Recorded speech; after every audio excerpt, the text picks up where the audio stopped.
Do you ever think about the house you grew up in? Did anyone pass in the house previously, or did something happen on the land your property is built on? This account is of a family living in what should have been an ordinary Irish home, with no history to speak of, a place where no one had ever died, no tragic past to cling to, and yet from the moment the family moved in, it was clear that something wasn't right. It began with the youngest child in the family, only about 5 at the time. The memory is vague now, faded with age, but still unsettling.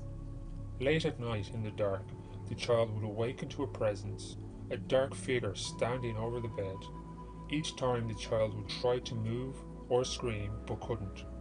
Then as quickly as it appeared, the figure would slip away, dissolve into the wall as if it had never been there. For years, nothing more happened. The figure didn't return, but then a decade later, when the child, now a teenager, moved into the attic room, everything changed. The disturbances that followed were impossible to ignore or explain away. Imagine lying in bed only to be jolted awake as your duvet is pulled away from you, or hearing your name called in a voice you don't recognize, a voice that doesn't sound quite human, neither male or female. There was always someone or something standing at the foot of the bed, watching. But when the light came on, the room was empty.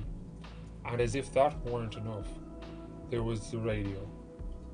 Every time the teenager left the room, it would mysteriously switch itself on, always on as if the room refused to be silent.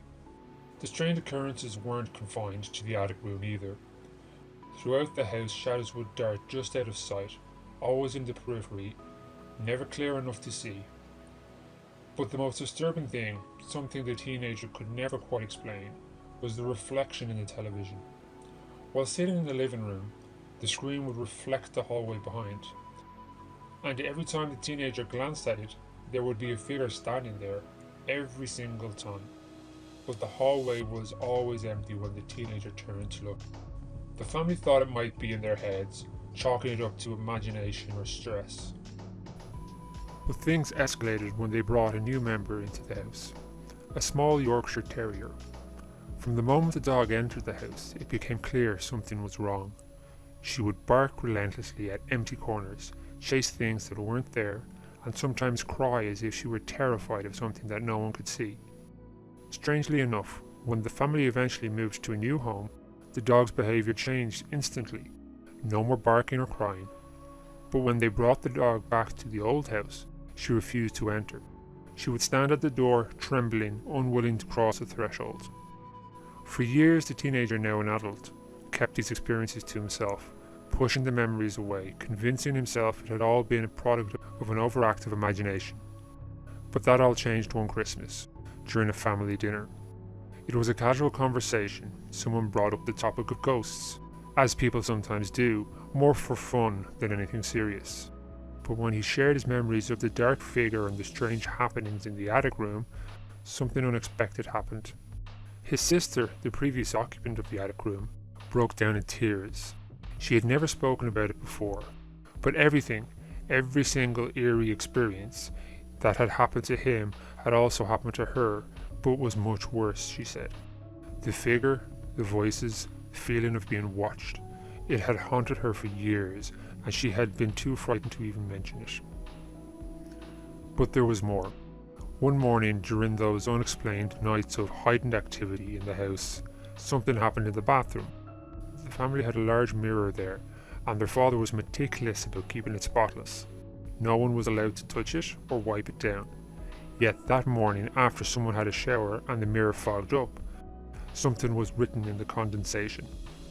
None of them ever found out what it said. Their father, perhaps to protect his family, wiped it away before anyone could see it.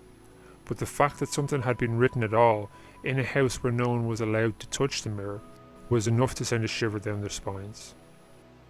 The family never sold the house, and is still owned by them.